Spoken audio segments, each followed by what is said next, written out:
Across borders, creditors of South Africa's retailer Edcon have approved a proposed rescue plan that will see the company sold after it entered bankruptcy protection in April.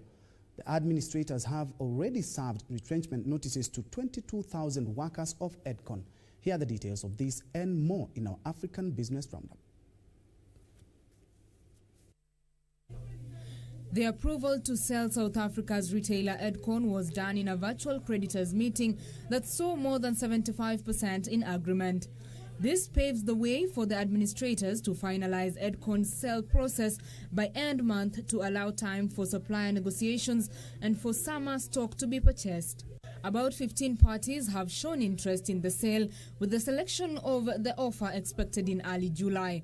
Edcon, which owes creditors about 8.1 billion rand, entered business rescue after sales were hit by the COVID-19 pandemic. Meanwhile, Ivory Coast's cotton industry will struggle to cover its costs after exporting just 20% of last season's 210,902 tons of fiber because of COVID-19 disruptions in top buying destinations in Asia. In a normal year, the West African nation would have exported almost all of its fibers by now. Instead, the crisis has caused delays and the cancellation of some contracts with buyers.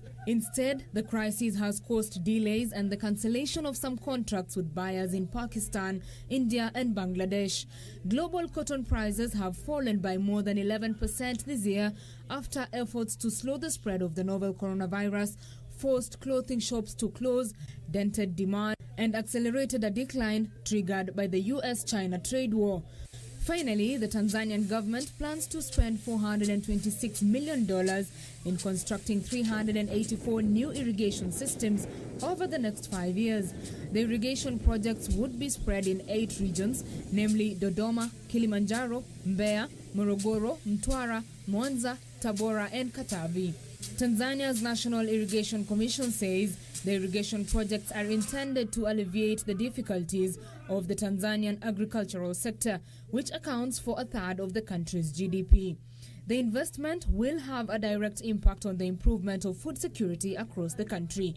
The funds needed to implement the new irrigation projects would be mobilized under the second phase of Tanzania's agricultural sector development program, which is scheduled to be completed by 2023.